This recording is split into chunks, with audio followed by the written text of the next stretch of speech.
Jeune, ailier, virevoltant, espagnol, droitier d'1,80 m, notre pépite a marqué ce mois de novembre avec son club de l'Athletic Club Bilbao qui est actuellement 5e du championnat. Il aura aussi de grandes performances durant ces 3 matchs de Liga avec au compteur 1 but et 2 passes décisive. Il est le frère d'une légende de l'Athletic Bilbao, un frère qui aura dédié toute sa carrière à un seul club. Lui, certainement que son ambition sera tout autre. On vise le sommet en Europe, on vise le succès mondial. C'est un joueur que vous connaissez certainement, mais qui avait besoin d'une analyse un peu plus approfondie. Voici Nico Williams.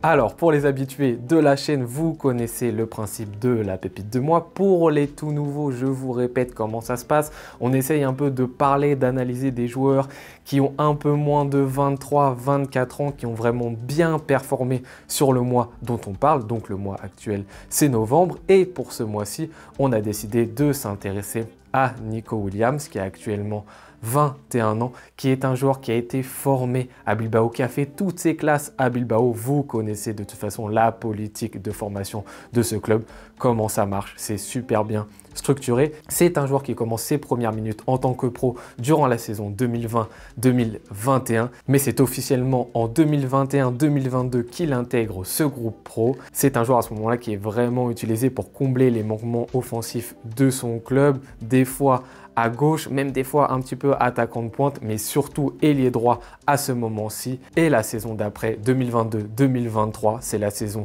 de l'éclosion. Et monsieur Nico Williams double ce compteur de minutes, passant de 1300 minutes jouées en 2021-2022 à 2600 minutes jouées en Liga en 2022-2023. Il devient un titulaire alors indiscutable de l'Athletic Bilbao, positionné cette fois-ci totalement ailier gauche. Il devient un joueur ultra important pour cet effectif. En plus de ce succès en club, il commence à pointer le bout de son nez en sélection espagnole et devient de plus en plus l'un des joueurs cochés les plus rapidement par le sélectionneur espagnol. Alors maintenant, pourquoi autant de succès autour de Nico Williams? Comment est-il devenu titulaire indiscutable dans son club et un membre important de la sélection espagnole? Tout d'abord, la première chose qu'on remarque quand on le voit jouer, c'est que c'est un ailier incisif, un ailier virevoltant, technique, ultra rapide. Mais ça, ok, c'est un peu la définition, on va le dire, d'à peu près tous les ailiers, c'est normal. Mais vraiment, ce qui va faire la différence chez Nico Williams, c'est que c'est un joueur à un impact offensif très important. C'est un joueur décisif, ce n'est pas un joueur neutre. Et cet impact justement qu'il a, il se l'octroie grâce à 2 énormes qualités. Tout d'abord, sa qualité de dribble. Et pour parler de sa qualité de dribble, bien évidemment qu'il a sa qualité intrinsèque, son talent pur, en plus de sa capacité athlétique à bien performer, parce qu'on le sait, dans le football actuel, les joueurs qui sont purement juste techniques, etc., mais qui sont frêles, qui athlétiquement ont un peu des difficultés, c'est compliqué pour eux de performer en tant qu'ailier fort. Mais lui, il a ce côté athlétique qui l'allie bien évidemment avec ce don. Voilà, pour être bon techniquement et être fort, il y a une petite partie de ça, ce petit instinct, ce petit plus qu'ont ces joueurs-ci. Et en plus de ça, donc de cette partie un peu don, etc., il y a également un énorme travail positionnel. Et sur ce travail positionnel, je vous conseille énormément de lire le thread de Victor que je vous mets en description de cette vidéo, qui explique super bien comment Nico Williams arrive très bien à se positionner avant de recevoir le ballon, qu'il a un super timing justement de déplacement, que lorsqu'il a le ballon entre les pieds, sa conduite de balle va être orientée de telle manière à mettre grandement en difficulté son vis-à-vis. Tout ça, c'est super bien expliqué justement dans ce thread, donc j'ai pas plus à dire que ça, vous pouvez aller regarder pour plus de précision. Et vous allez voir que le don qu'il a, plus sa qualité de positionnement, son intelligence en tant que joueur, ça a un réel impact sur son succès dans les dribbles. Et justement, en parlant des dribbles, mesdames et messieurs, rentrons dans le concret. On est sur un nombre de dribbles tentés par match de 7,7. Et ça, on peut se dire, ok, bon, c'est les dribbles tentés, mais après, qu'est-ce qui se passe? Est-ce qu'il les réussit ou pas? On est à 3,5 dribbles réussis par match. Donc on est quasiment sur un dribble réussi sur 2 par 90 minutes depuis le début du championnat. Ensuite, la question qu'on peut se poser, c'est mais ces dribbles, est-ce qu'ils ont vraiment une importance? Est-ce qu'ils ont vraiment un impact? Si on regarde juste les touches de balle de Nico Williams, c'est ok, c'est dans la moyenne. C'est-à-dire que c'est pas un joueur qui va toucher énormément de ballons, surtout en comparaison aux autres ailiers de ce championnat sur cette saison. Par contre, si on s'intéresse aux touches de balle dans les zones offensives et surtout les touches de balle dans la surface de réparation adverse, là, c'est énorme. Là, c'est en comparaison aux autres ailiers de la Liga. Sur cette saison, on voit qu'il est super fort, que cette statistique est très importante chez Nico Williams. Ensuite, si on s'intéresse à d'autres statistiques que sont par exemple les possessions progressives, donc vraiment lorsque le joueur a le ballon entre les pieds, de quelle manière il va faire avancer son équipe et combien de fois il va faire avancer son équipe par match, on est à 5,25 avec Nico Williams. C'est également ultra élevé par rapport à ses concurrents directs en Liga.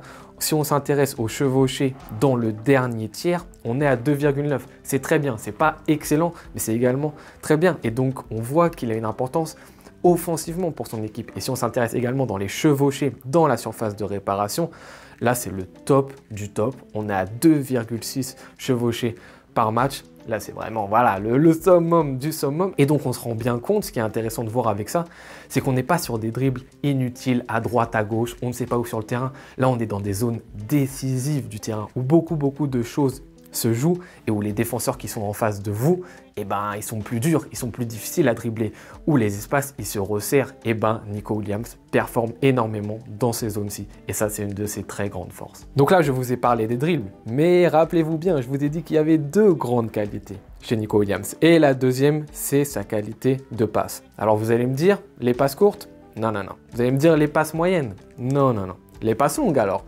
Non plus, mesdames et messieurs. Ce qui est très intéressant et là où il surperforme énormément, c'est les passes dans la surface de réparation et les centres dans la surface de réparation. Encore une fois, comme pour les dribbles, on est sur un Nico Williams qui ne performe pas énormément quand il s'agit des zones pas très intéressantes du terrain. En revanche, quand ce sont les zones décisives, là, on voit qu'il est très performant. Si on s'intéresse aux passes clés, on a 2,5 passes clés par match. Donc par match, il va forcément distribuer 2 ballons qui vont se terminer sur une frappe directement par un joueur de l'Athletic Bilbao. En termes de expected AG, on est à 0,3 par match, expected assist 0,4. Ce sont d'excellentes statistiques. Lorsqu'il fait des passes, il fait des passes ultra décisives, très importantes. Et la statistique la plus importante, la plus effrayante en fait de tous, c'est son nombre de passes décisives par match. Il est à 0,5 par 90 minutes de jouer. C'est-à-dire qu'un match sur 2, Nico Williams va réaliser une passe décisive. C'est totalement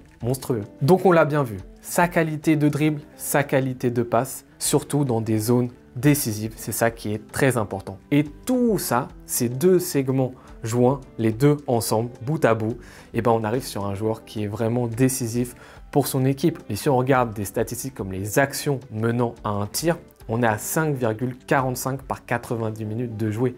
Et la statistique encore plus folle, action menant à un but, on est à 1,31 par 90 minutes de jouer.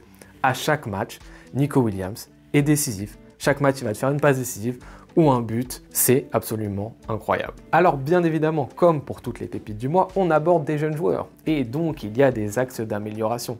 Et Nico Williams, il en a deux très gros. Le premier, c'est être plus décisif, surtout dans les buts, en face des cages en tant que buteur. Et oui, parce que si on regarde par rapport aux mêmes joueurs qui jouent le même poste que lui en Liga, on s'aperçoit qu'il est un peu en recul par rapport à eux. On est sur 0,2 buts par match. C'est vraiment pas beaucoup. Et ça, un peu, c'est la conséquence d'une mauvaise efficacité devant les cages. Quand on regarde les tirs cadrés, on est à 30% de tirs cadrés. C'est vraiment très faible, encore une fois, par rapport à ses concurrents. Et on est sur un but tous les 10 tirs réalisés. C'est aussi très faible. Donc on est sur un joueur vraiment quand il s'agit de marquer des buts, vraiment devant les cages, etc., de cadrer, d'être précis, qui est en difficulté. Alors c'est un jeune joueur, c'est vraiment une donnée qui est très faible souvent pour les jeunes joueurs, donc il faut attendre, il faut être patient. Typiquement un joueur comme Vinicius Junior, les 2 premières années au Real Madrid, c'était catastrophique dans le dernier geste. Depuis, il s'est ultra nettement amélioré, donc on souhaite la même chose pour Nico Williams. Et ensuite, le deuxième point où il peut nettement s'améliorer,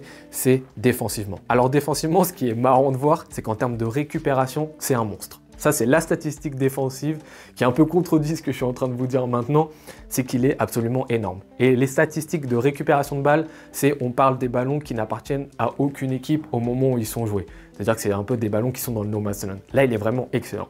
Mais pour tout ce qui est tacle et interception, c'est très faible par rapport aux autres joueurs qui jouent le même poste que lui. Et surtout, en plus, si on considère qu'il joue à l'Athletic Bilbao, qui est un des clubs qui exerce le meilleur pressing depuis ce début de saison, il doit pas avoir ces statistiques-ci. Il doit être plus précis justement dans les tacles, dans les interceptions, être beaucoup plus présent, en tenter plus et en réussir plus. C'était le focus sur la pépite du mois de novembre, Nico Williams. Nico Williams qui a signé récemment une prolongation de contrat à l'Atlético Bilbao jusqu'en 2027, qui est valorisé à 40 millions sur Transfermarkt. Je pense justement, comme je disais en intro, qu'il risque pas d'avoir la même carrière que son frère Inigo. Lui, il va certainement rejoindre un top club européen d'ici peu. Si c'est pas cet été, je pense que ça sera l'été prochain. En tout cas, je pense que ça risque vraiment d'être une future star de notre football européen. J'espère que vous avez apprécié la vidéo, les amis. On se retrouve très bientôt. Je vous souhaite bonne journée ou bonne soirée en fonction de quand est-ce que vous la regardez. Ciao!